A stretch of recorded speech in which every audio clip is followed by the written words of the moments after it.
Saludos, buenas noches. Noche de viernes, afrontamos ya casi el fin de semana, pero antes es tiempo para un nuevo capítulo de Y, aquí en Es Asturias Televisión. Ya saben que tienen un correo disponible para dirigirse a nosotros y a nuestros invitados para comentar todo aquello que tiene que ver con el programa. Correo que ya ven en pantalla, ye@esasturias.tv. Paso a numerarles los contenidos de hoy. Como todos los viernes, bueno, pues vamos a hacer un programa dedicado al fin de semana y comenzaremos hablando de cine, con nuestro crítico cinematográfico Juan Arribas, en este caso hablando de cine bélico o películas de guerra, como muy bien diríamos. Posteriormente continuaremos con la asociación Argen, Asociación de Recreacionismo Histórico. Bueno, pues uniéndolo con el cine bélico van a poder ver que les tenemos preparada una pequeña sorpresa. Más citas para el fin de semana, en este caso la Feria de Franquicias, que se celebra mañana sábado y pasado domingo en Gijón, en el recinto ferial Luis Adaro, en el recinto de la Feria de Muestras de Asturias,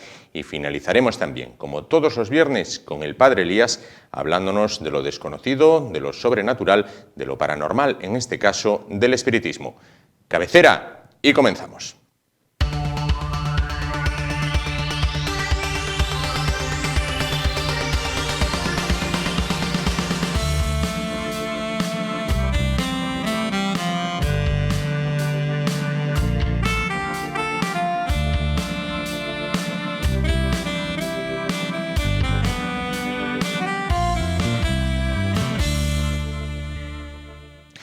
La guerra es tan antigua como la humanidad y el cine, por supuesto, se ha hecho eco de ella. Vamos a hablar hoy de cine bélico. Juan, buenas noches. Buenas noches, Juan. Cine bélico, películas de guerra. Sí, bueno, a mí me gustaría distinguir el cine bélico. ¿De qué hablamos cuando hablamos de cine bélico?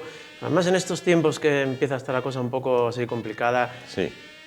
Me gusta la acepción de cine bélico porque guerra, cualquier película de guerra, hay muchas películas de guerra.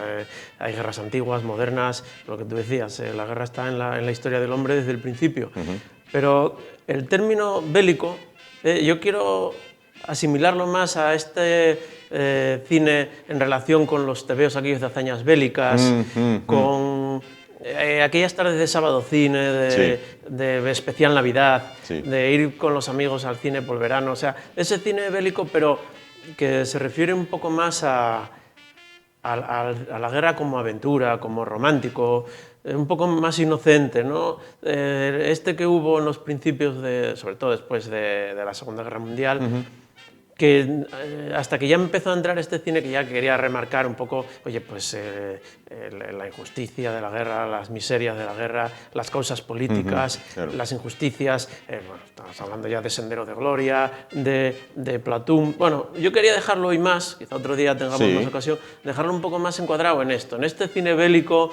Donde morían sin dolor, prácticamente. Aparentemente, ¿no? O sea, no sufrían. Más de casco, de metralleta, de tanque y de una cosa un poco de aventura, el aspecto romántico de la guerra, que evidentemente todos sabemos que es una parte, pero que no es la realidad. La guerra es una cosa mucho más triste. Pero bueno, ¿por qué no nos vamos? Yo mañana, además, sábado, que empieza el invierno, que empieza el frío, una tarde de sábado con 3 o 4 pelis de estas, bueno, puede ser un buen plan. Para pasar la tarde del tirón. La tarde. La primera película bélica que obtuvo un Oscar no es muy conocida. No, es que la primera película que obtuvo el Oscar a la mejor película, hay que reconocer que fue en el año 1928, y fíjate que ya fue una película bélica, una película que se llamaba Alas, de William Wellman, y era una película sobre los aviadores en la Primera Guerra Mundial. Bueno, mezclado amor con acción, pues esto, una cosa romántica, los aviones en la Primera Guerra Mundial, dos que competían por el amor de una chica, y además, bueno, fue en 1928, qué curioso que fue en blanco y negro, y no volvió a ganar el Oscar a Mejor Película, una película en blanco y negro, hasta que la ganó The Artist hace 4 o 5 años, ¿no? Y fue, bueno, pues colaboró, evidentemente, en aquellos momentos colaboró el ejército de los Estados Unidos, con aquellos biplanos como el del barón von Richthofen. Bueno, era aventura y era una película, bueno, pues divertida en ese sentido. Vamos a analizar, en este caso, me comentabas 5 películas. Bueno, vamos a comenzar por la primera. Se trata de Objetivo Birmania. Vamos a ver unas imágenes a continuación. Sí, de las antiguas, Objetivo Birmania probablemente sea la que más me guste. Es una película de Errol Flynn con Raoul Walsh, Ralph Walsh es un mítico del cine de aquellos años, un aventurero de una trompeta lejana, murieron con las botas puestas, imagínate, pues Objetivo Birmania se rueda muy poco después de que acabe la Segunda Guerra Mundial, en el 45, y es nada más y nada menos que Errol Flynn. Estas películas... Qué clásico, el Errol Flynn en estas todas pelis. tienen unos parámetros más o menos que se repiten, ¿no? Uno de ellos es la guerra en la jungla, los americanos, los japoneses. En esta película pues tienen que tirarse en paracaídas en la jungla de Birmania con el objetivo de llegar a una estación de radar, que es fundamental que lleguen porque esa estación de radar puede detectar los aviones aliados que pasan a bombardear Japón. Y ellos, bueno, pues es un poco angustioso por todos los peligros que tienen en la jungla, como las sanguijuelas, los enemigos, y no solamente cómo llegar y cumplir el objetivo, sino luego cómo salir de allí. Claro. Pero nada que ver, por ejemplo, con las de Vietnam.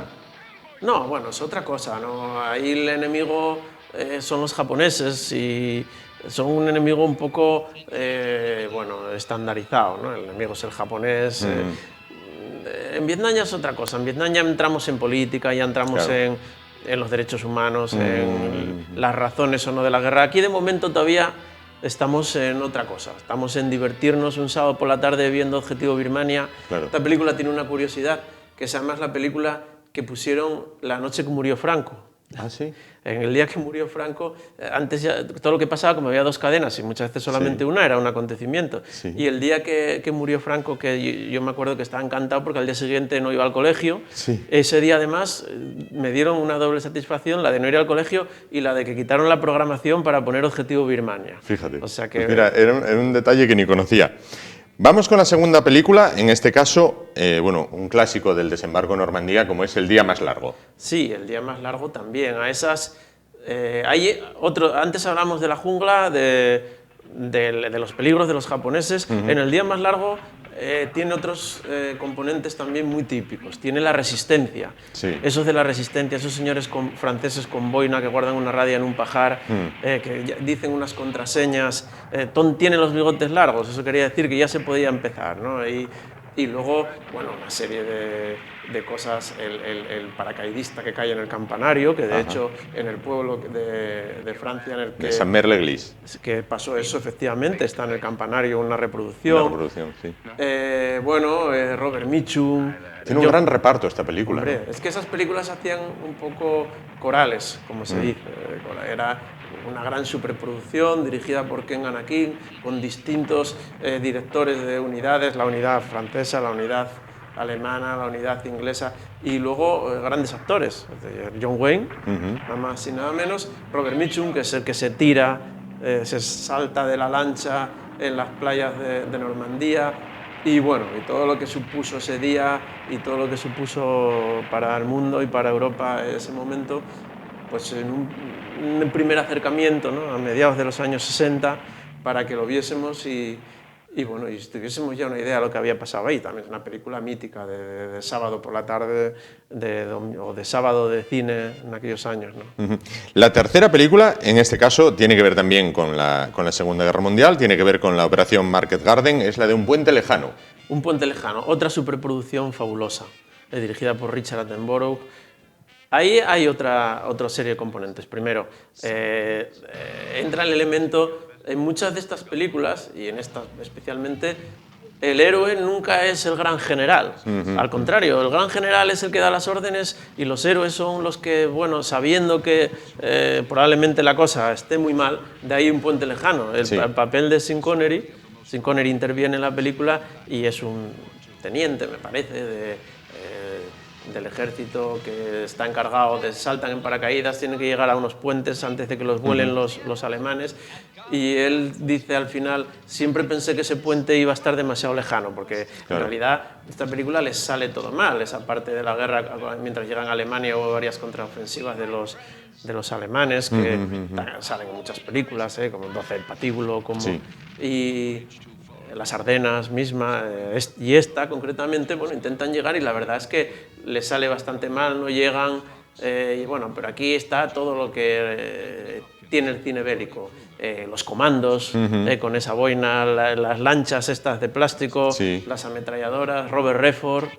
Sean y de Connery, nuevo un gran reparto, al igual que en Normandia. Jim Hackman haciendo un oficial polaco, ahí lo vemos, sabiendo que iban a tenerlo muy mal, pero casi todo, bueno, cometen la heroicidad de ir a luchar por ese ideal, pero como un gran espectáculo de una superproducción fabulosa. Fue sin duda el gran fracaso de Montgomery en la Segunda Guerra Mundial. Nos vamos de nuevo al escenario asiático para un clásico como es El puente sobre el río Kwai. El puente sobre el río Kwai tiene otros de los componentes de estas pelis. Pero genial. ya lleva, si me permites, como una motivación psicológica, es decir, son prisioneros construyendo un puente para los japoneses. Sí, pero es la peli de guerra bélica de campo de concentración. Pues hay muchos, hasta ya Evasión o Victoria, Sí, luego, sí. La Gran Evasión, y en esta es de campo de concentración. ¿Cómo se organizan los militares en el campo de concentración? ¿Cómo los ingleses, en este caso, sobre la Gran Bretaña, ¿no? Era una película de David Lean, el gran actor de la película, Sir Alec Guinness, está también William Holden. Cómo ellos viven la ficción de que dentro del campo de concentración siguen representando un ejército, apelan al Convenio de Ginebra, apelan a los derechos humanos, apelan a todo, ante unos japoneses que la verdad que tuvieron un comportamiento realmente terrible en los campos de concentración, sin ningún respeto a los derechos humanos ni nada. Pero bueno, cómo ellos dentro de ese campo se organizan y su sentido del honor les lleva a la gran paradoja de la película, que es que al final parece que el jefe de los ingleses en el campo de concentración, Sí. Alec Guinness, está casi colaborando con los japoneses. Con los japoneses, por eso te digo. Es que al final es los propios soldados, los que acaban desbaratándole su plan, pero que él acaba perdiendo un poco la noción de la realidad, por él cumplir su palabra a fin de conseguir que respetasen sus derechos y demás. Bueno, es una película genial, ganó un montón de Oscars, de una banda sonora estupenda, el silbido del puente sobre el río Kwai es eterna, ¿no? De las bandas sonoras ha pasado eternas, ya al imaginario popular. pasa la historia y es una película eterna también para verla un día por la tarde y pegarte ahí una tarde de tele con el puente sobre el río Kwai, fabulosa. Claro, sin duda. Y la última, en este caso, coincido contigo cuando me la citabas, en que para mí es la mejor de las mejores que se han hecho de cine bélico. Sí, bueno, es sin duda Salvaza Soldado Ryan es la obra maestra de cine bélico para mí. ¿Por qué? Porque coge todo esto, hay que recordar, es una peli de Steven Spielberg, como todos estos genios que comentamos ya alguna vez, Spielberg, Scorsese, Coppola, vienen de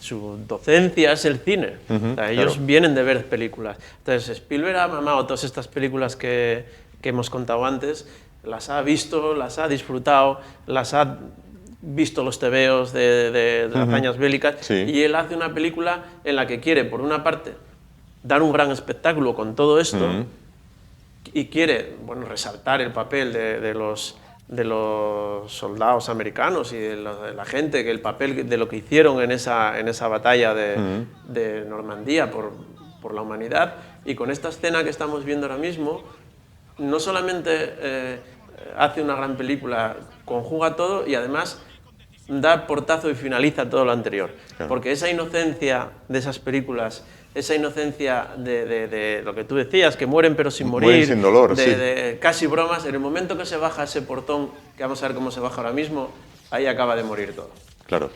Es que incluso... Ese sonido seco de las sí, balas, sí, de las balas entrando por la lancha volante, esa ¿no? manera ese realismo que te ves dentro de Es que incluso te iba a comentar, yo cuando la vi en el cine, lo comenté con amigos que fuimos a verla, hay un momento que tú estás delante de la pantalla e inconscientemente te apartas porque es como si vieras las balas venir, o sea, es como de un realismo, si vieras el desembarco desde dentro de la lancha. Porque además John Ford saltó a grabar ahí, Robert Capa, el mítico... Capa, sí, el fotógrafo. Fotógrafo, es que hay parte de esas escenas están un poco en relación con esas las fotos que hizo logró Robert Capa. Cierto. Que, claro, aquí hay muchos mitos. Robert Capa es una leyenda, pero Robert Capa se volvió porque se murió de miedo.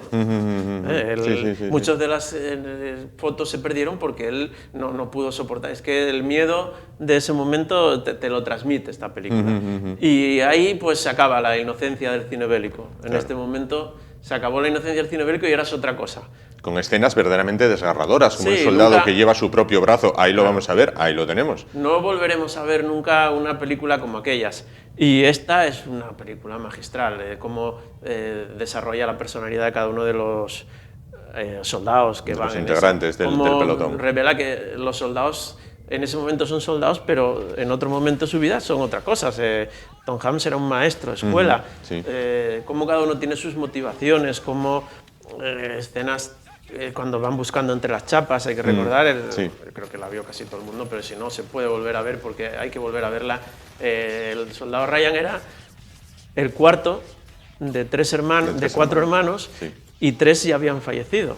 Llega la carta de fallecimiento, entonces alguien en el alto mando americano dice que no se puede consentir que una familia, más lo ves, que van a la casa de la señora, la típica casa del medio oeste americano. Incluso las madres, cuando ven la película, se enternecen cuando ven la escena que la madre ve venir los coches y ya cae rendida en el suelo porque ya sabe que le van a comunicar que algo ha pasado con sus hijos. Entonces hay la famosa frase de que dicen cuando pasan tantas penurias para encontrarle, de que ojalá ese señor Ryan en la vida luego sea alguien, porque como no sea nadie, con todos los esfuerzos que están haciendo para salvarle, ¿no? Y bueno, como hay escenas también terribles, una pelea a cuchillo, pero reúne toda esta aventura, ¿no? Ahí vemos los cascos, las ametralladoras, la radio, el avance, la aventura, cómo van por los distintos puestos buscándole, como cuando piensan que lo encuentran no es él, luego siguen, al final cuando parece que todo está perdido, quizás aparece el séptimo caballería. Exactamente, quizás el final sea lo más decepcionante porque es volver a cuando los indios ya nos tienen cercados, aparece el séptimo caballería. Sí, en forma de un Mustang P51.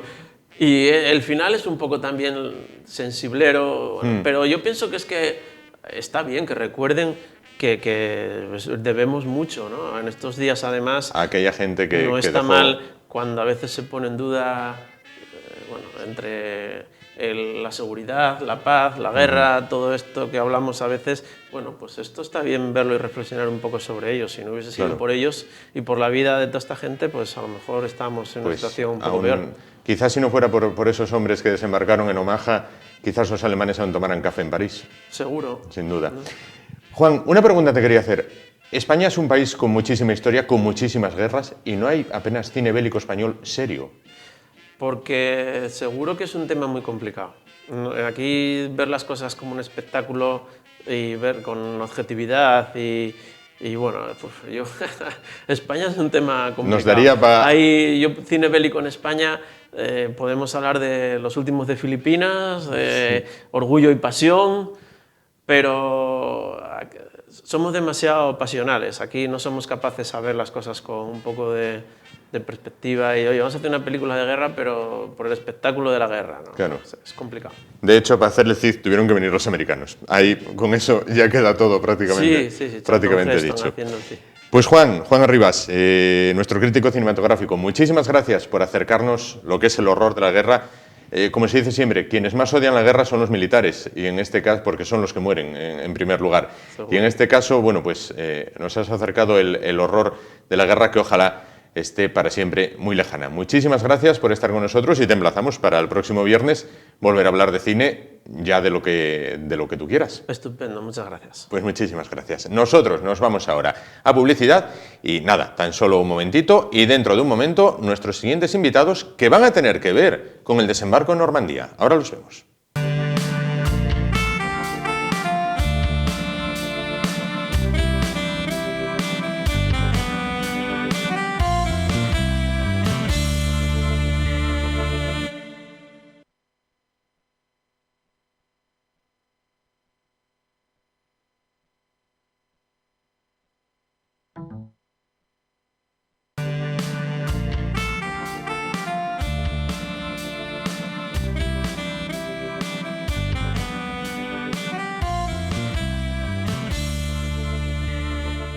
Bueno, pues continuamos en esta noche de viernes, ya a vuelta de publicidad, y vamos a unir, como acabábamos hablando de cine, con Juan Arribas, vamos a unirlo con nuestros siguientes invitados. Ese nexo de unión no es otro que el desembarco en Normandía y las películas que tienen que ver con la Segunda Guerra Mundial. Y vamos a conocer a dos personas que tienen una afición singular. Pertenecen a la asociación Argen, Asociación de Recreacionismo Histórico.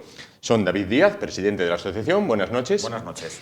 Y Luis Iglesias, paracaidista de la 101 División Airborne. Buenas noches. Buenas noches. Bueno, pues después analizaremos el traje que lleva Luis, en este caso, un traje de paracaidista americano de la Segunda Guerra Mundial, con también distintos complementos encima de la mesa, desde el casco a los guantes, pasando por la linterna o la máscara antigas.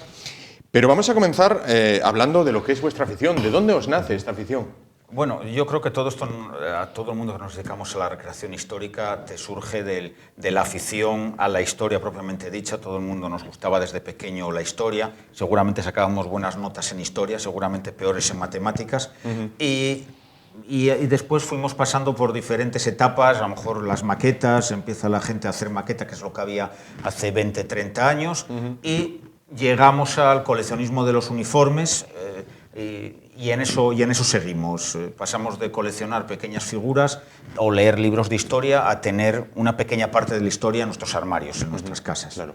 ¿Cuántos sois en la asociación? Nosotros ahora mismo somos unas 25 personas de Asturias, pero también gente de León, de Galicia, algún madrileño, un poco del norte de España. En España, que se dediquen un poco al tema de la recreación histórica, a lo mejor somos, en general, de todas las épocas, unas 1000 personas que sean coleccionistas y hacen recreaciones. De los coleccionistas privados, pues hay un número mayor, pero son gente que no suele enseñarlo ni mostrarlo al público. Son colecciones privadas que las guardan y no las sacan al público. Nada comparable con lo que hay en Europa. Quiero decir, según tengo entendido, me corriges si me equivoco, en Inglaterra hay una cohorte romana. Cuando fue el aniversario de la batalla de Waterloo, se juntaron cientos de personas vestidos de época. En Europa esto está más extendido, ¿no? Sí, empezó ahí el recreación. Después de la Segunda Guerra Mundial empezaron a surgir los coleccionistas de uniformes, de armas, y sobre todo Francia, Inglaterra y Estados Unidos también.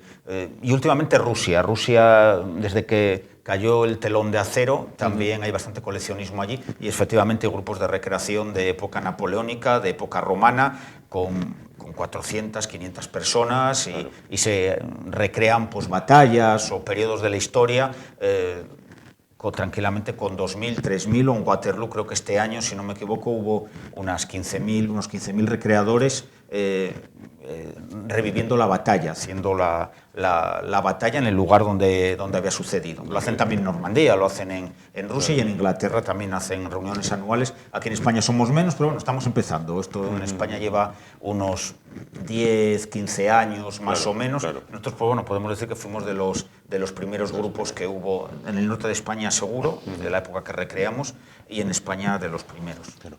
¿Es caro, costearse un uniforme como el que lleva Luis? Los uniformes hoy, según la época en la que uno se centre, y si lo compra el material original o reproducción, es más caro o más barato, pero hablamos de un uniforme como el que él lleva, con todos los accesorios que puedes llevar, hablamos tranquilamente de unos 1.000, 1.500 euros, y a partir de ahí puede haber uniformes de hasta 6.000, 7.000, 8.000, si son totalmente originales, pues precios prohibitivos ya también. Sí, claro. Es un hobby, digamos, caro. Claro. No es un hobby barato, no. Pero hay socios que llegan a tener decenas de uniformes en casa. Sí, es cierto. Yo soy uno de ellos, que tengo bastante, unos 38 uniformes. 38 uniformes de diferentes épocas, desde. Claro. Yo he coleccionado desde la época romana hasta la actualidad. Sobre todo colecciono más de la época de la Segunda Guerra Mundial, pero tengo un poco de otras épocas. Hay otro socio nuestro tiene unos 50, y bueno, en España conozco alguno que tiene unos 200 uniformes. También hay gente que tiene 2 o 3 uniformes, y cada uno pues hasta donde puede llegar. No todo tampoco es el dinero, porque a veces es contactos conocidos, le regala uno ropa o consigue alguna ganga. No, tampoco es un hobby que es caro, pero tampoco a veces no te gastas el dinero que yo he comentado. Claro, eso se lo gastaría uno si tiene que pagarlo siempre. Realizáis distintas actividades. Vamos a ver un vídeo en el que salen, precisamente soldados norteamericanos. Vamos a ver una cola de imágenes. Bueno, esas actividades las realizáis por aquí, por Asturias, pero ¿son, digamos, para uso personal o son abiertas al público como las que realizáis, por ejemplo, habíais realizado en Castropol? Sí, hay algunas que hacemos al público, la mayoría, y otras son privadas, como el vídeo que vais a ver, que son unos pequeños cortos que realizamos un par de veces al año. Lo hacemos, nos gusta a todo el mundo que nos gusta esto, nos gusta la historia, y al final la historia y el cine. Y al final pues hacemos pequeños homenajes a diferentes películas con los uniformes que disponemos. La mayoría, en este caso la Segunda Guerra Mundial, la mayoría de los socios dispone de esos uniformes y entonces pues los usamos. Estas actividades suelen ser privadas para nosotros, si no sería muy difícil coordinar a gente que venga de la calle a participar con nosotros. Alguna vez ha venido alguna persona que ha contactado con nosotros en alguna exposición y ha venido, nos lo ha propuesto y ha venido, no hay ningún problema si tiene los uniformes o las piezas para salir de extra o vestido de época, no hay ningún problema. Pero bueno, habitualmente es privado para los socios y después tenemos las exposiciones que hacemos anualmente, un concurso de uniformes que hacemos todos los años en Gijón, recreaciones históricas, solemos hacer una en León todos los años, en Castropol hemos hecho unas cuantas, recreando el desembarco de Normandía.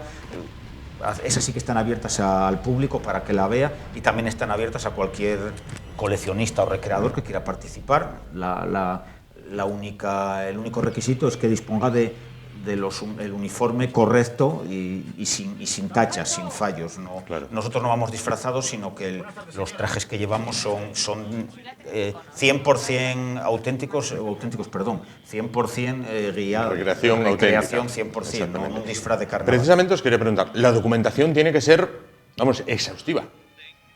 Sí, lo que tiene este hobby es la parte de historia.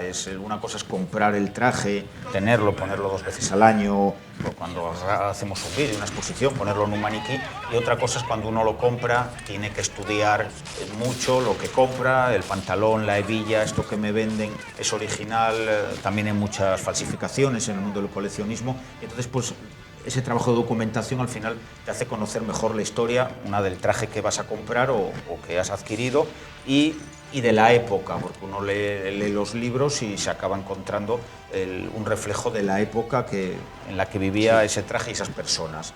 Y al final uno se acaba introduciendo todavía más en la historia. Vamos a ir retirando las imágenes porque vamos a tratar de ver o de analizar el uniforme de Luis, que él mismo nos lo va a explicar. Bueno, sin embargo, el vídeo es muy bueno y está editado, quiero decir, no es uno de vosotros cogió una cámara y allí fue, ¿no? Lleva su trabajo. Lo grabamos pues con una cámara HD que se puede conseguir en cualquier lado, una GoPro de estas que se consiguen, y uno de los socios es aficionado al montaje de vídeos, totalmente aficionado, no hace bodas ni se dedica a ello profesionalmente y nos edita los vídeos. También participa en los vídeos, sale de protagonista en alguno de ellos y bueno, si entran en nuestra página web y en YouTube de la Asociación Argen, verán muchos vídeos y verán que los primeros no tienen esos efectos especiales y los últimos han ido mejorando. Como todo en la vida vamos mejorando. Claro. Pero es un entretenimiento, un hobby puro y duro. Sin duda. Antes de analizar el uniforme de Luis, veíamos ahí uniformes americanos, uniformes alemanes.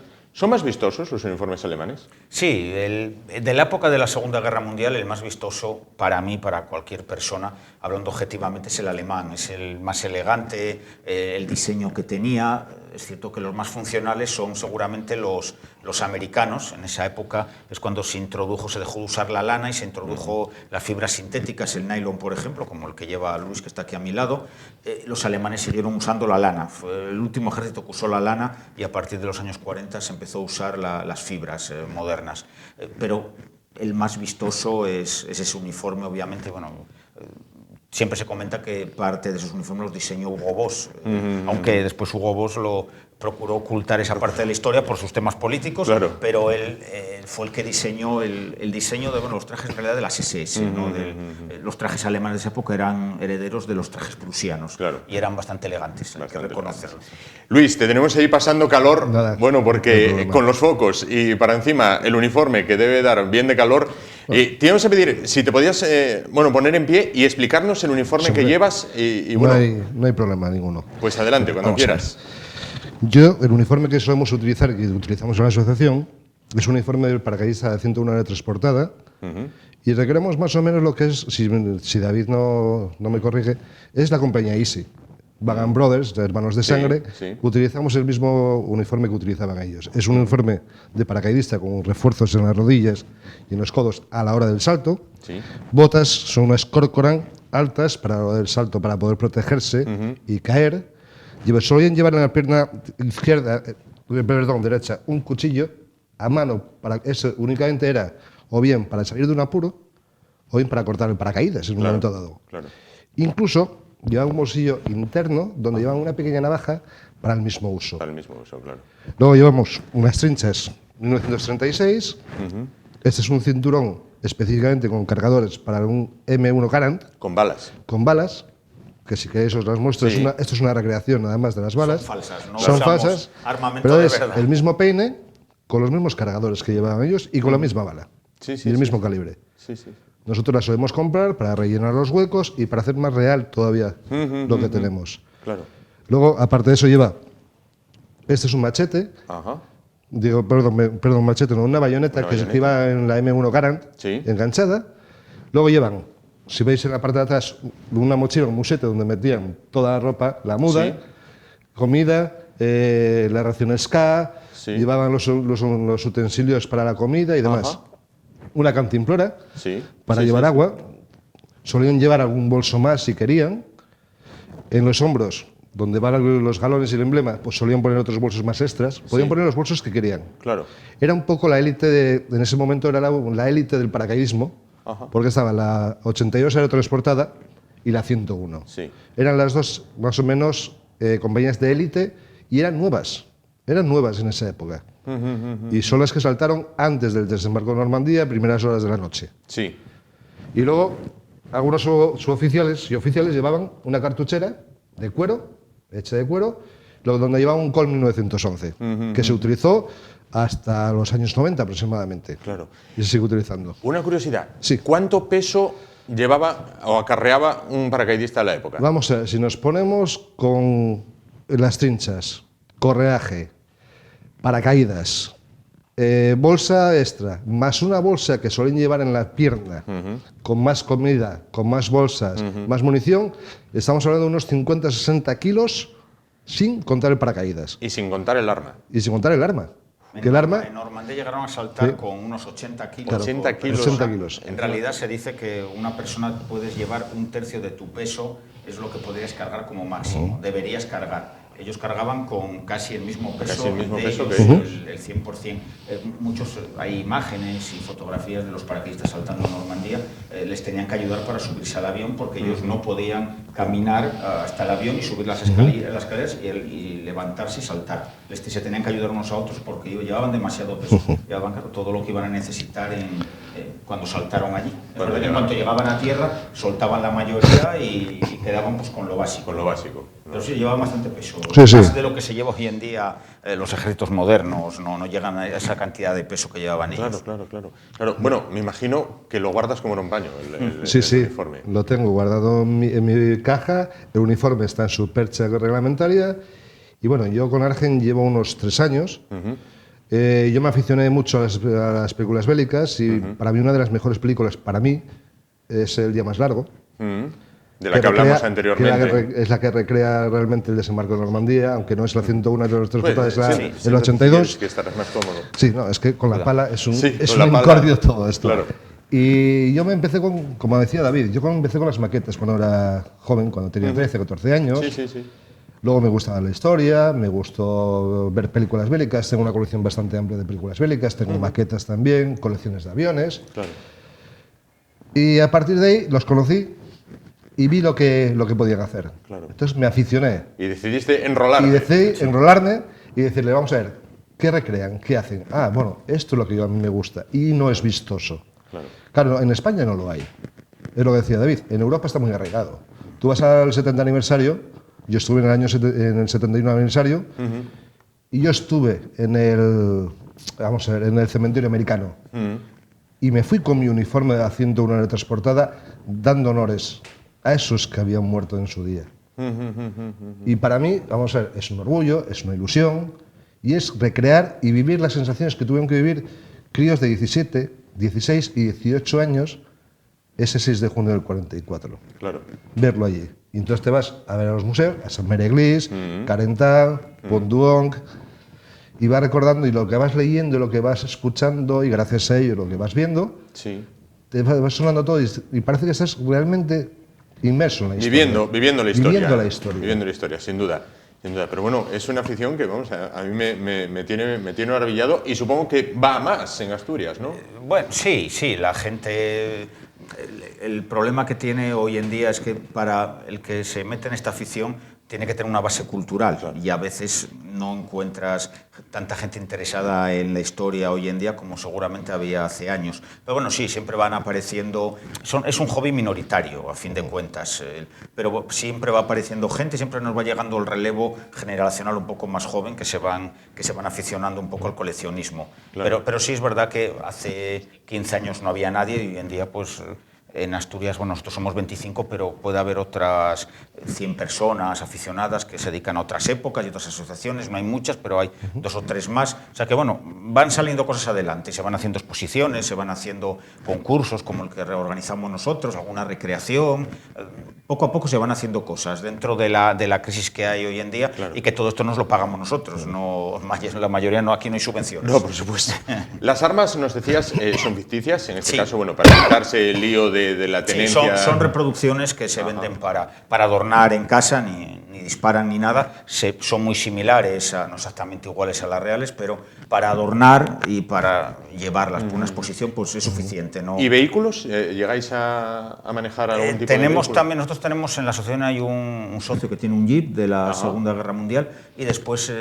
Aquí en Asturias no hay mucho más. En España muy poco, porque sobre todo de esta época aquí no llegó material y lo que llegó pues desapareció con los años. En Europa sí hay gente que tiene carros de combate, que tiene semiorugas, que tiene incluso aviones de la Segunda Guerra Mundial y vuelan con ellos y participan en las recreaciones. En España no llegamos a tanto todavía. Hay algún vehículo en Madrid, hay algún coleccionista que tiene hasta un carro de combate. Pero bueno, es minoritario, pero bueno, lo tiene y funciona con él y se puede ver cuando uno va por ahí. En Asturias hay menos. Nosotros construimos un lanchón de desembarco en Castropol, hicimos una recreación, hicimos la única lancha que nosotros sepamos que se ha hecho en el mundo, porque están las de verdad, pero que navegue solo hay una, y nosotros transformamos un lanchón de marisqueo, le hicimos todas las paredes de chapa, madera, y lo transformamos en un lanchón del desembarco en Normandía. Después lo tuvimos que desguazar porque el señor necesitaba la lancha para mariscar, y entonces lo tuvimos que desguazar. Pero bueno, y navegamos con él por la ría de Castropol, y bueno, fue una experiencia. Una experiencia, sin duda. Luis, para adquirirlo por internet, ¿no? Sí, te vas a internet, hay varias tiendas en España, alguna que otra, pero normalmente son tiendas de Alemania, tiendas inglesas, americanas y sobre todo eBay. eBay está en boca de todo el mundo y te puedes encontrar, con lo que decía David, cosas que realmente lo compras como original y no son originales. Tienes que documentarte mucho, tienes que mirarlo mucho, pero bueno, habitualmente hay tiendas, por Europa tienes tiendas suficientes para traerlo. El problema es que es caro y los portes para traerlo son caros.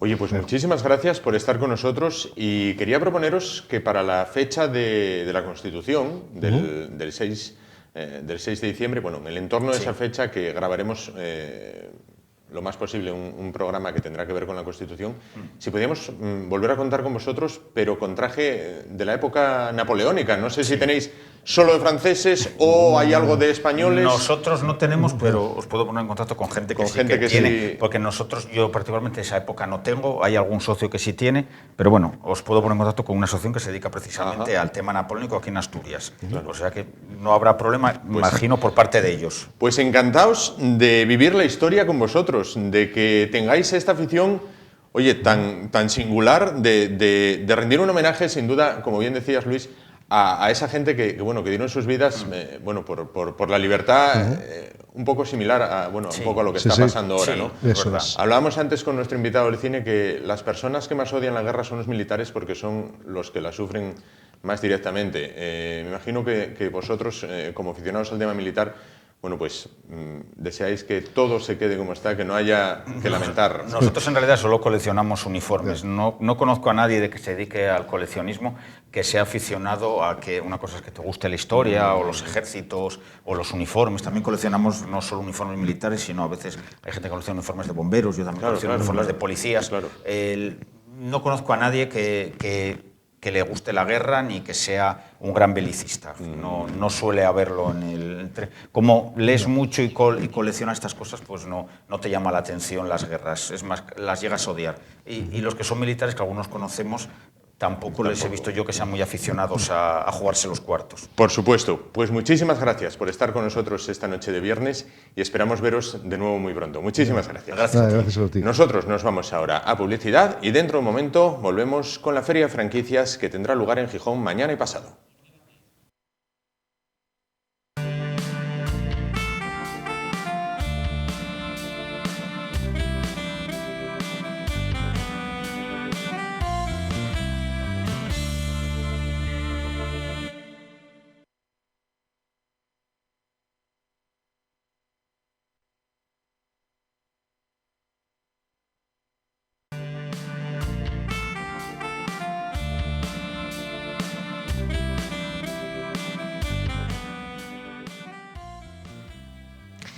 Y a vuelta de publicidad continuamos en esta noche de viernes y lo hacemos proponiéndoles nuevas formas de negocio, nuevas formas de abrirse paso en el mercado laboral. Todo ello bajo un paraguas, bajo el paraguas de una franquicia. Y es que Asturias, más concretamente Gijón, acoge una feria mañana y pasado, días 21 y 22, en el recinto ferial Luis Adaro, donde la feria de muestras, acerca precisamente de esto, acerca de las franquicias. Para hablar de todo ello, se encuentra con nosotros la directora de Astur Franquicia, Guadalupe Zapico. Buenas noches. Buenas noches. Bueno, pues una cita que es mañana y pasado, sábado y domingo, en el recinto ferial Luis Adaro, en la feria de muestras, para que todos nos entendamos. Bueno, ¿qué novedades presenta esta cuarta edición de Astur Franquicia? Pues esta cuarta edición de Astur Franquicia, como novedad importante, es la presentación de nuevos modelos de negocio, ¿no? Siempre tenemos un promedio entre 20 y 25 cadenas que acuden y un promedio de 50 en adelante modelos distintos de negocio. En esta ocasión contamos concretamente con unas 10 cadenas que no han acudido a ninguna feria, es la primera a la que acuden y vienen a Gijón a presentar su modelo de negocio. Otra de las novedades es que este año hemos incrementado el número de premios. Hasta ahora dábamos 2 premios y este año vamos a dar 3 premios. Pero quizás la novedad más importante que tenemos y que además es muy importante también para el sistema comercial de franquicias en Asturias es la presentación de la Asociación de Franquicias y Emprendedores del Principado de Asturias, AFIEPA, que es así como se llama, que mañana sábado por la tarde pues se va a presentar en el marco de las jornadas técnicas de Astur Franquicia. Jornadas técnicas y taller de emprendedores, pude leer en el programa. ¿En qué consisten?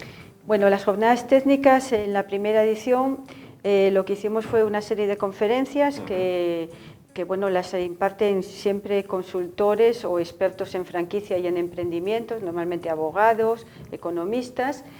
Y en la segunda edición pusimos en marcha el taller para emprendedores, es decir, diversificamos las jornadas técnicas. El sábado, fundamentalmente, lo que hacemos, una vez inaugurado y entregado los premios, es tener siempre 2 conferencias de consultores especializados en franquicia a nivel nacional que nos visitan. Y luego ya por la tarde pues siempre tenemos un espacio que llamamos de presentación de modelos de negocio. Y hace 2 años se nos ocurrió, y fue muy buena idea, por cierto, en la mañana del domingo hacer un taller específico para emprendedores. Es decir, la franquicia, como saben, se puede ser para emprendedores que luego se convierten en franquiciados, pero también hay otro formato de franquicia que es la expansión.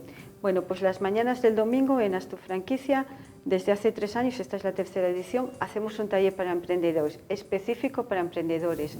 Y entonces nuestro perfil de público, los que vienen a este taller, pues son todas aquellas personas que están de alguna manera dando vueltas a la cabeza, bueno, pues yo para emprender mi negocio en franquicia, ¿cómo tengo que hacer? ¿Quién me puede ayudar? ¿Qué cosas importantes, aspectos necesito conocer? Y entonces es lo que hacemos, es un taller para emprendedores en franquicia específico, solo para emprendedores. Y bueno, en esta ocasión pues nos acompaña el presidente de SECOR, Juan Alberto Rodríguez, que él va a hablar del maridaje, de la importancia que es la franquicia y el emprendedor, un maridaje perfecto, dice él. Y luego vamos a tener un despacho de abogados que nos va a hablar de las distintas formas jurídicas, vamos a tener un despacho de economistas que nos van a hablar, bueno, pues de todos aquellos aspectos económicos que se deben de tener en cuenta a la hora de iniciar una actividad. Y luego vamos a tener también, por primera vez este año, una conferencia dentro del propio taller de la importancia que tiene la imagen, la marca, ¿no? de la cadena. Y luego vamos a contar con Alain Moda, que es un emprendedor de Gijón, que viene a contarnos su experiencia como emprendedor. Y también tendremos un espacio dedicado a las redes sociales. El taller es exactamente para emprendedores, mientras que las jornadas del sábado son abiertas tanto a emprendedores como a aquellos empresarios que quieran convertirse en cadenas, es decir, expansionar su negocio. En síntesis, dar toda la información para que la persona o entidad que esté interesada pueda lanzarse y llevarlo adelante, ¿no? Ese es el objetivo de las jornadas técnicas, informar, contar con expertos especializados pues, en franquicias, en economía, con la en experiencia propia de gente que ya lo... Y que todo, además, la entrada es libre y gratuita. Lo único que pedimos es para el taller de emprendedores inscripción, pero sin coste. Pero las jornadas técnicas del sábado es acceso libre y gratuito. Y lo que hacemos es poner una plataforma a disposición de todas aquellas personas que quieran saber un poquito más o mucho de las franquicias, pues que puedan visitarnos en Gijón y además de visitar el salón comercial con los expositores, donde están presentando su modelo de negocio, pues que puedan participar en las jornadas, o sea, en las conferencias y mesas que tenemos con expertos en franquicia y emprendimiento. Una vez conocido lo que es a grandes rasgos el programa de estas jornadas que se inician mañana, vamos a ir a la base. ¿Qué es una franquicia? Bueno, pues una franquicia, así muy rápidamente, es una fórmula de comercio asociado, ¿no? Para resumir mucho o simplificar mucho, le diré que es la opción que tiene un emprendedor de iniciar su actividad por cuenta propia en el autoempleo. Es decir, lo que hace realmente es adquirir a una cadena, una central franquiciadora, su modelo de negocio y él poder explotarlo. Eso así es muy resumido. Es decir, pues yo me gustan los perfumes y elijo una cadena, vamos a poner Equivalencia, por poner un ejemplo, ¿no? ¿Y qué hago yo? Bueno, pues yo como emprendedor pues decido poner en Oviedo una tienda de Equivalencia, y Equivalencia en la cadena lo que hace es que me cede a mí su negocio, su buen saber hacer, su experiencia, lo que se llama un modelo de negocio maduro, ¿no? Y eso es fundamentalmente lo que es una franquicia, es decir, que yo adquiero unos derechos, un modelo de negocio que está aprobado, con lo cual yo inicio una actividad minimizando los riesgos, porque un empresario siempre tiene riesgos, ¿no? Pues con la franquicia se minimizan. Como bien decía usted, un empresario, bueno, pues siempre tiene riesgos, es quien se juega su dinero. La franquicia lo minimiza. Hay un estudio realizado de los riesgos en tantos por ciento en cuanto al no éxito, en cuanto al fracaso, en este caso, tanto en lo que se refiere a ponerlo uno por su cuenta o ponerlo en modo franquicia. ¿Cómo pues son sí, estos resultados? Los últimos estudios que hemos podido conocer en este aspecto, lo que dicen es que si yo pongo Calzados Guadalupe aquí en Oviedo, en cualquier calle, pues tengo muchas posibilidades de que entre 75 y 76% de que mi negocio fracase. 3 de cada 4 posibilidades. Sí, pero si yo pongo Calzados Guadalupe, pero bajo el paraguas de una cadena, de una central franquiciadora, eso se reduce entre el 25 y el 26%. A 1 de cada 4. Bueno, pues eso es fundamentalmente una de las cosas buenas que aporta el sistema comercial de la franquicia. Es decir, el riesgo lo minimizo muchísimo. ¿Quién puede optar a una franquicia? Bueno, pues una franquicia, cualquier persona, cualquier emprendedor que quiera iniciar una actividad comercial puede hacerlo, porque el sistema comercial de franquicia prácticamente está extendido a todos los sectores económicos, ¿no? Eso por un lado. También puede estar una franquicia, un inversor, es decir, aquella persona que quiere hacer una inversión, no va a trabajar, pero si quiere hacer una inversión en franquicias, puede poner una franquicia, invertir y poner gente al frente para trabajarlo. Pero fundamentalmente el socio capitalista en este exacto, caso. Pero bueno, generalmente en un alto porcentaje una franquicia la adquiere un emprendedor que está buscando bien el autoempleo o simplemente tener un negocio de franquicias, ¿no? Pero es fundamentalmente cómo se hace. El autoempleo, bueno, ha sufrido un auge, o ha experimentado, no vamos a utilizar la palabra sufrido, ha experimentado un auge en nuestro país. La crisis se cebó en todos los sectores, muchísima gente se fue al paro y mucha gente vio en el autoempleo, bueno, pues un modo de salir adelante. La franquicia es también una salida adelante, ¿no? Y muy importante, está demostrado que la franquicia, a pesar de la crisis, ha seguido creciendo, ha seguido generando economía, riqueza y como consecuencia puestos de trabajo. Efectivamente, en los años que llevamos viviendo de crisis, muchísimas personas han quedado en el desempleo y han sido muchas también las que han capitalizado, pues bueno, pues el paro, pues lo que han decidido es, en lugar de voy a estar 2 años cobrando mi paro, pues ¿qué hago? Lo capitalizo, porque yo quiero trabajar, pues si cojo ese dinero y lo invierto en una franquicia que lo que va a hacer es que yo tenga mi trabajo, mi puesto de trabajo, que yo me cree mi puesto de trabajo, es decir, el autoempleo, ¿no? La crisis, evidentemente, pues bueno, ha elevado un poco la fórmula del autoempleo a través de la franquicia, sí, sí es cierto. Unos valientes, en resumidas Sí, cuentas. unos por necesidad, la mayoría, pero al fin y al cabo unos valientes, porque por necesidad o no, iniciar una actividad económica, en mi opinión, es ser un valiente, sí. En este caso, en el caso de la franquicia, actuaríamos bajo el paraguas de una marca ya conocida y ya con experiencia de negocio.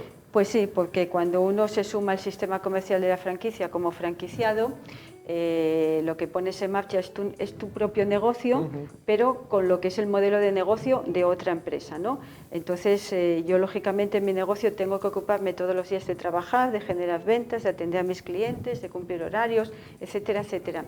Pero con el respaldo de la cadena, de la franquicia, ¿qué es lo bueno? Aparte de que sea un modelo ya aprobado de éxito, ¿no? Pues es que yo solamente me tengo que ocupar, que es muchísimo, pero solamente me tengo que ocupar de atender mi negocio. ¿Por qué? Porque de las compras se ocupa la cadena, porque del marketing se ocupa de la cadena, de todo se ocupa la cadena. Yo tengo que trabajar el negocio, es decir, generar las ventas para poder seguir manteniendo abierta la tienda o el negocio que proceda, y lógicamente pues recuperar mi inversión y ganar dinero todos los meses, ¿no? Pero con la cadena no tengo que estar preocupada de, bueno, pues tengo que ocuparme de las ventas, de las compras, de visitar a esto, de nada. La cadena lo que hace es que te ocupes solamente de tu negocio, es decir, de comercializar el producto y de venderlo, que es muchísimo, pero así todo es mucho menos de que si la actividad la haces por cuenta propia, te tienes que ocupar de facturas, de compras, de ventas. No, Una locura. Tienes que ocuparte de trabajar todos los días. Claro. Que no es poco. Que no es poco, que no es poco. ¿Qué tipo de franquicias nos podemos encontrar en Asturias? En la fórmula de franquiciado, es decir, el emprendedor que ha creado una franquicia, bueno, pues hay de todo tipo. Pasas por la calle y la mayoría, no voy a decir todos, pero una inmensa mayoría de locales que te encuentras son franquicias. Está extendida la perfumería, el retail, telefonía, hay mucha papelería. Hay muchas cadenas operando como franquiciados aquí en Asturias. Lo que no hay es como cadenas propias expansionando, pero como franquiciados hay muchas. Y en todos los sectores, la mayoría de las tiendas que te encuentras, sobre todo de ropa, el retail, está muy extendida la franquicia. ¿Y a qué nivel estamos en Asturias con respecto a España? Las cifras en Asturias son muy bajas respecto a otras comunidades autónomas, ¿no? Tampoco nos vamos a posicionar con los niveles de cadenas que hay en Madrid o en Barcelona, que se llevan la palma de casi todo, ¿no? Pero así todo, comparándonos con comunidades autónomas también muy pequeñas como nosotros en número de habitantes, de población, nosotros estamos a un nivel bajísimo, bajísimo. Aquí la franquicia, como franquiciado todavía hay, pero como cadenas, como centrales franquiciadoras hay poquísimas operando.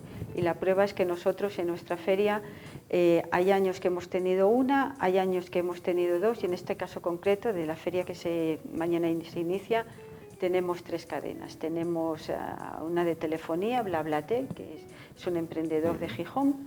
Tenemos al Grupo Inmobiliario Reinas, que estuvo con nosotros en la primera edición y vuelve este año con nosotros, porque bueno, esto parece que está repuntando un poco y la cadena quiere volver a franquiciar. Y tenemos la cadena Jumping Klein, que es el máster franquicia, un chico joven también, que acaba de adquirir el máster franquicia para Asturias. Y para de contar, no tenemos más. Hay 3, 4 como mucho más funcionando, pero que no son cifras importantes, ¿no? Para decir que se genera una actividad económica con la franquicia en Asturias. Y paradójicamente, o eso se dice, los asturianos una vez que nos vamos, ponemos un negocio fuera y entonces triunfan. Pues sí, eso es lo que dice la leyenda, ¿no? Que generalmente triunfamos siempre fuera antes de triunfar en casa.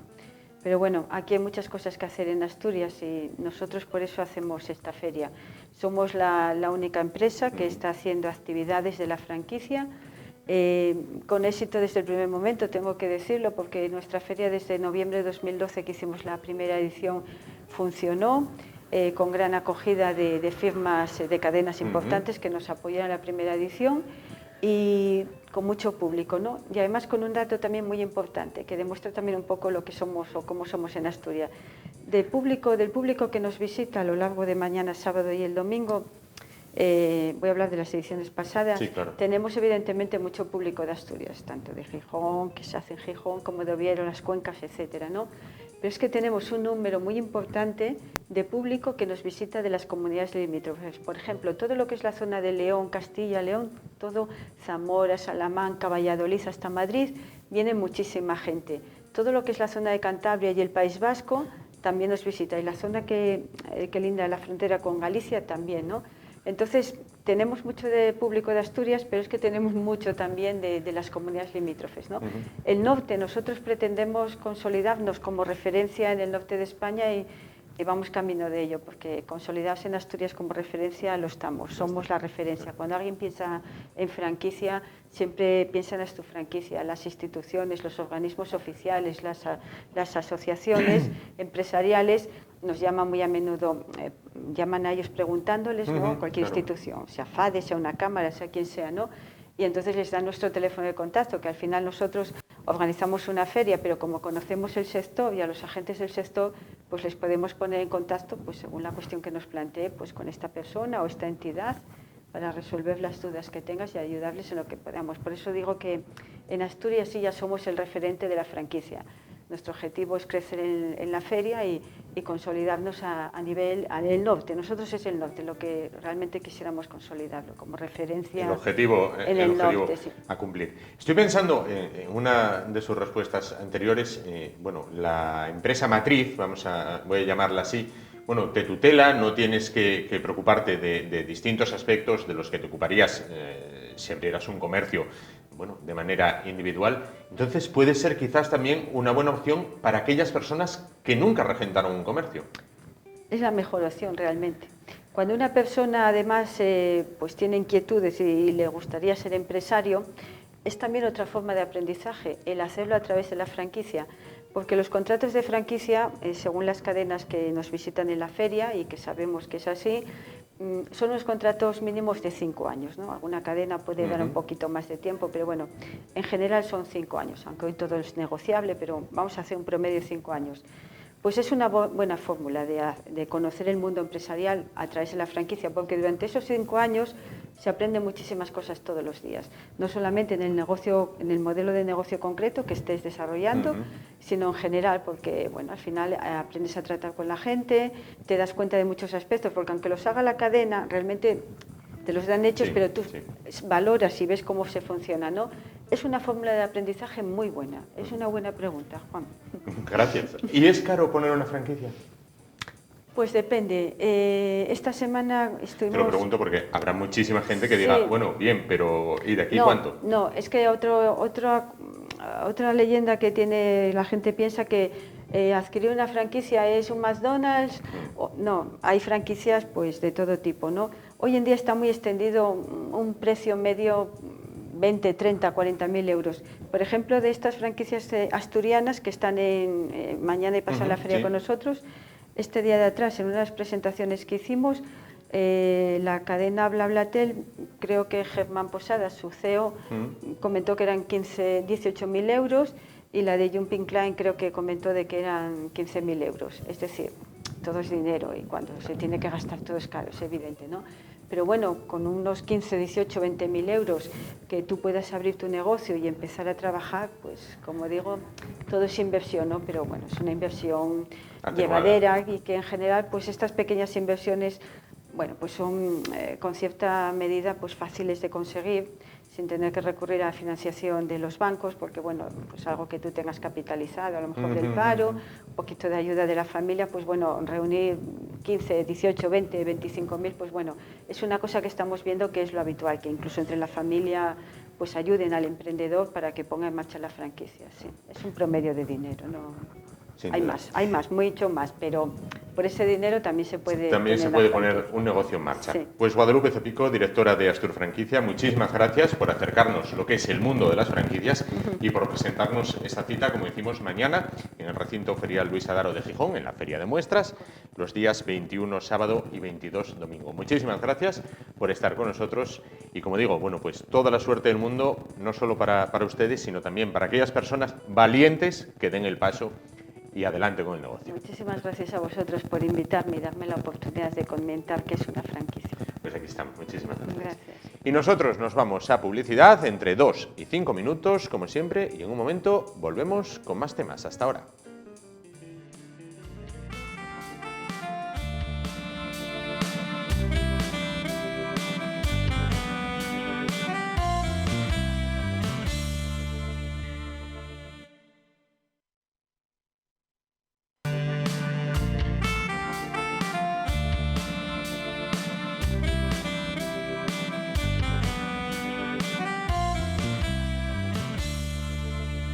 Bien, pues continuamos. Ahí tenían esa recomendación para pasar el fin de semana en la feria, en el recinto Ferial Luis Adaro, en el recinto de la Feria de Muestras y disfrutar de esa feria de franquicias. Nosotros continuamos, vamos ya en la recta final de este viernes noche, de esta noche de viernes. Vamos con nuestra cita semanal con el Padre Elías. Buenas noches. Hola Juan, buenas noches. Y hoy vamos a hablar del espiritismo científico. ¿Cuáles son las creencias básicas del espiritismo? Estas tres. Primera, la supervivencia de la conciencia después de la muerte biológica. Segunda creencia básica, la manifestación de la conciencia superviviente a través de personas llamadas psíquicas, sensitivas o mediums. Y tercera creencia básica, la demostración científica de esas manifestaciones en la historia. Claro. Después andaremos alguno de estos temas, en especial el de los mediums. Citaba usted casos en la historia. Uno de ellos, quizás uno de los más conocidos, es el de las hermanas Fox. Eso, con ellas empezó el espiritismo norteamericano en 1847. ¿Qué fenómenos observaron en su casa?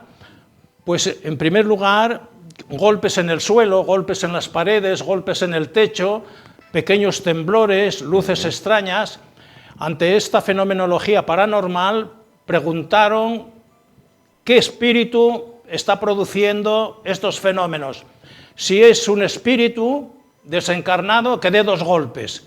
A continuación de esta demanda, aparecen 2 golpes en el suelo. Quedaron convencidas de que el que producía esos fenómenos paranormales era el espíritu de un muerto. Finalmente hicieron excavaciones y encontraron el esqueleto de un joven de 31 años que había sido vendedor ambulante, se había hospedado en aquella casa y para robarle lo asesinaron y lo enterraron en el sótano. Y digamos su espíritu quedó allí. El espíritu es el que produce esas manifestaciones en el interior de la casa llamadas poltergeist. Poltergeist. Claro. Vamos a hablar de qué es una ouija. Pues una ouija o vasografía es un intento de comunicar con los muertos a través de un vaso, boca abajo, puesto sobre un tablero con las 24 letras del abecedario y los 10 números del 1 al 9. Entonces, poniendo el dedo índice sobre el vaso, boca abajo, sin tocarlo o tocándolo muy levemente, hacen una pregunta a los muertos que se manifiesten y empieza el vaso a moverse y a detenerse frente a distintas letras. Hay un encargado de tomar nota de las letras al lado de las cuales se para el vaso. Al final del movimiento, con las letras junto a las cuales había detenido el vaso, forman palabras y aparece la respuesta del muerto que había sido preguntado por los participantes en la sesión de la ouija. ¿Es peligroso realizar una sesión de espiritismo? Muy peligroso. Yo he visto en Madrid un caso, lo resumo, participando en un congreso sobre la ouija, hubo un descanso y en vez de salir a tomar el café, a tomar el aire, una señora se quedó en la sala. Le pregunté, señora, ¿usted por qué ha asistido a este congreso sobre la ouija? Dice, es que se me ha muerto una hija, trato de comunicarme con ella a través de la ouija y lo que me dice mi hija muerta es que mientras yo no vaya, no es plenamente feliz. Ya intenté suicidarme 3 veces para cumplir el deseo de mi hija manifestado a través de la ouija. Claro. ¿Quién está al otro lado del hilo de la ouija? Hoy hay lo que se llaman espíritus en bajo astral, que son personas a lo mejor criminales que acaban de morirse y suplantan la personalidad del individuo por el cual nos interesa la comunicación, ¿verdad? Sí. Y entonces hay mucha mentira, hay mucho engaño, hay mucha manipulación mental peligrosísima, porque hay mentes muy crédulas, sentimentalmente viven un vacío afectivo muy grande, y cualquier mensaje que dé una respuesta satisfactoria a ese vacío lo toman totalmente en serio. Claro. Sobre todo para los jóvenes, ¿no? Parece que se ha frivolizado el tema de la Ouija. Bueno, para muchos jóvenes es una diversión. Eso digo. Bueno, tomarlo como diversión es peligrosísimo. Es como un niño que se juega y se divierte manejando una pistola, claro, o un explosivo, ¿verdad? No sabemos con qué mundo nos estamos relacionando. Claro. Vamos a hablar de más temas. El espiritualismo científico europeo en la figura de Allan Kardec. ¿Qué dice el epitafio que hay sobre la tumba de Allan Kardec y quién fue Allan Kardec? Bueno, Allan Kardec fue el fundador del espiritismo científico en Europa. Ajá. Él vivió desde 1804 hasta 1869. Entonces yo he visitado su tumba, es un dolmen celta en París, lo tienen por una reencarnación de los druidas, sí, de los sacerdotes sí, celtas, y sobre su tumba hay este epitafio: nacer, morir, renacer y progresar siempre. La muerte es una experiencia de progreso, de evolución, de despertar superior de la conciencia. Claro. No sabemos realmente lo que es nuestra conciencia hasta que actúa con independencia del cuerpo y evolucionando sin límites en el más allá. Citaba usted antes la palabra medium. Bueno, Sí. vamos a analizar la figura del medium. ¿Podríamos considerarlo un intermediario? Vamos a ver, es muy interesante que es un medium, es una persona sensitiva, dotada de un sexto sentido, capaz de captar mensajes telepáticos enviados por inteligencias superiores desde el más allá. Sí. Estas inteligencias superiores en los mediums son exclusivamente los muertos. En los canalizados, las inteligencias superiores que se manifiestan a través de los canalizadores, Sí. es la llamada mente divina o Dios, los ángeles o los extraterrestres, ¿verdad? Entonces, históricamente hablando, hay dos medios famosísimos llamados medios de fenómenos físicos. Sí. Eusapia Palladini, una italiana, que emanaba de su cuerpo un fluido magnético tan grande, un fluido psíquico, que hacía sonar el piano a distancia. Un fenómeno, un medium de efecto físico, hacer sonar una guitarra o el piano a distancia. Y como canalizadores históricamente famosos están, por ejemplo, los profetas hebreos bíblicos. Bueno, dicen que su mensaje es revelación divina. ¿Cómo se comunica la mente divina con los profetas? ¿Verdad? Son medios o son canalizadores. Tenemos Buda, por ejemplo, un iluminado. Claro. Y tenemos Mahoma, otro iluminado que recibió el mensaje del Corán comunicado telepáticamente por el arcángel San Gabriel, un sí, espíritu, sí. ¿verdad? Bueno, entonces, aparte de estos grandes profetas, Jesucristo también podemos considerarlo como un gran medium. En vez de identificarlo con Dios, es un medium excepcional, que nos transmite la voluntad de Dios, lo que Dios quiere de nosotros para conseguir la salvación y disfrutar de la vida eterna. ¿Qué ética, qué sistema de valores tenemos que vivir, verdad? Y qué creencias básicas deben de mover nuestra vida. Claro. Citaba usted ahora los espíritus. ¿Qué categorías hay? Bueno, los espíritus, primero te doy una descripción. Sí. Espíritus los definen como individualidades inteligentes, incorporales, indivisibles, imperecederas e inaccesibles a los sentidos, como es inaccesible la luz a un ciego de nacimiento. Claro. Categorías: ángeles y demonios, o espíritus buenos y espíritus malos, espíritus inferiores y espíritus superiores. Por ejemplo, en la teología sobre los ángeles hay 7 categorías de espíritus angélicos. Ángeles, arcángeles, tronos, dominaciones, potestades, principados. Los grandes mensajes en la Biblia a través de los ángeles es el arcángel San Gabriel, Sí. el que anunció a la Virgen el Sí, nacimiento virginal de Jesús y el que anunció después también a María Magdalena la resurrección de Jesucristo. Sí. Estos dos mensajes, el nacimiento de un Salvador y el triunfo sobre la muerte, la resurrección de Jesucristo, son mensajes recibidos desde el más allá a través de los ángeles o comunicados por los ángeles. Por los propios ángeles. Bueno, ¿y qué es el alma humana? ¿Cuándo se encarna o cómo se encarna? Bueno, pues el alma humana es un espíritu encarnado, entendiendo por espíritu que es una especie de fragmento divino, ¿verdad? Un átomo divino, bueno, que toma contacto con el óvulo fecundado por el espermatozoide. Sí. En el mismo momento de la concepción en que se une óvulo con espermatozoide, el supremo creador infunde en esa monocélula Sí, o bicélula, infunde el alma, que es el principio vital, que es el principio, mientras está dentro del seno materno, el alma del niño es vegetativa y animal. Una vez que nace, esa alma toma conciencia racional, es capaz de entender a través de las palabras, ¿verdad? Y es capaz de evolucionar, cosa que no puede hacer dentro del vientre materno. Entonces, el comienzo del alma es en la concepción, no en el nacimiento. En el nacimiento ya es un alma perfeccionada y evolucionada, con unas capacidades que no tiene en el útero materno. En constante evolución, por lo tanto. ¿Y sobre nuestro cuerpo espiritual? Bueno, mensajes del más allá de nuestro cuerpo espiritual. Es interesante esa pregunta porque la esencia nuestra no es el cuerpo físico ni el cuerpo astral, es el cuerpo espiritual. El cuerpo espiritual es la chispa divina, Claro. lo que hay de semejanza de Dios dentro de nuestro cuerpo. Nuestra conciencia y la conciencia divina tienen la misma naturaleza espiritual, tienen capacidad creadora, tienen capacidad de amor generoso y perdonador. La diferencia está en el grado. No tenemos el mismo grado de perfección que tiene el supremo creador, ¿verdad? Pero es de la misma naturaleza. Lo mismo que una gota de agua tiene la misma naturaleza química que el océano. Una gota de agua del océano, ¿verdad? Tiene la misma esencia química. Claro.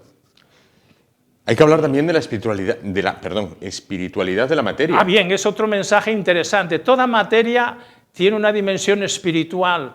Hoy se habla de psicomateria. Toda materia, empezando por los subátomos, tienen algo de conciencia, entendiendo por conciencia un embrión de sensibilidad a determinados estímulos y una capacidad de reacción coherente con esos estímulos. Según sea el nivel de conciencia, la capacidad de sensibilidad para percibir información es mayor o es menor. Pero los átomos saben escoger compañeros de viaje para formar moléculas.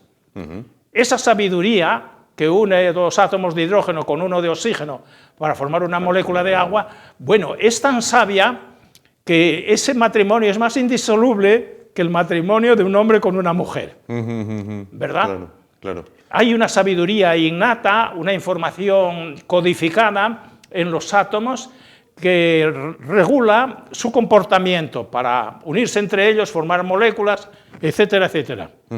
Para finalizar, Padre Elías, muy brevemente, estos dos libros, ejemplos de lo que nos ha tratado. El libro de los espíritus, yo lo he leído y a través de la lectura que he hecho del libro de los espíritus he sacado esta información que acabo de comunicarte. Y el libro de los medios, de los canalizadores y de los mensajes está escrito por un catedrático de una universidad de psicología en Estados Unidos. Es un hombre muy preparado científicamente y muy familiarizado con el mundo de la comunicación paranormal, porque por ejemplo, la comunicación de los espíritus y a través de los canalizadores, de los medios, es comunicación paranormal. Como una mente tan superior, por ejemplo, como es la mente de Dios, puede comunicarse con mi mente. Esa diferencia en vibraciones, ¿cómo se salva? Bueno, pues el que emite desde allá como ente superior disminuye el nivel vibratorio y el que recibe aumenta el nivel vibratorio. Por eso he definido al médium como una persona sensitiva con un sexto sentido, con un sentido más que capta lo que no captan los cinco sentidos que ven la materia física de 3 dimensiones. Claro. Padre Elías, para finalizar, quisiera que recalcara una idea que tocó al principio de nuestra conversación, sobre todo para la gente joven. El espiritismo no es una diversión. No, no, es un peligro y grave. Grave, te juegas hasta la propia vida, ¿verdad? Puedes quedar desequilibrado psicológicamente, puedes quedar enganchado, porque crea adicción, Sí. crea una necesidad compulsiva y obsesiva de repetir la experiencia, porque el misterio tiene una capacidad de seducir fuera de serie, Fuera de ¿verdad? lo normal. Y claro, el que practica la Ouija se está relacionando con entidades misteriosas. No sabemos realmente con certeza quién está al otro lado del hilo. Claro, claro. Pues Padre Elías, muchísimas gracias, como siempre, todos los viernes, por aclararnos, bueno, pues esta parte de la ciencia, esta parte que ha quedado en la oscuridad de la ciencia y que poco a poco va saliendo a la luz. Muchísimas gracias por contar con su presencia. Bien, pues yo también agradezco muy sinceramente tu ayuda y la oportunidad que me brindas ahí en la televisión para transmitir este mensaje que yo califico de mensaje de la esperanza científicamente fundamentada. No una esperanza basada en leyendas, en cuentos, en credulidades, sino en hechos científicamente muy sólidos y llenos de misterio y llenos de trascendencia. Pues muchísimas gracias, Padre, como siempre. Y nosotros nos vamos, llegamos al final de la semana, nos vamos, eso sí, recordándoles 2 cosas muy importantes. La primera, volvemos el martes. El martes, de nuevo, estaremos con ustedes con temas que esperamos sean de su interés y también que aquí, como en el Corte Inglés por Internet, estamos abiertos 24 horas en la página web de la televisión y también en ese correo electrónico ye@esasturias.tv. Pueden dirigirse tanto a nosotros como a nuestros invitados, a todos ellos. Muchísimas gracias por su atención, disfruten del fin de semana y muy buenas noches. Muy bien.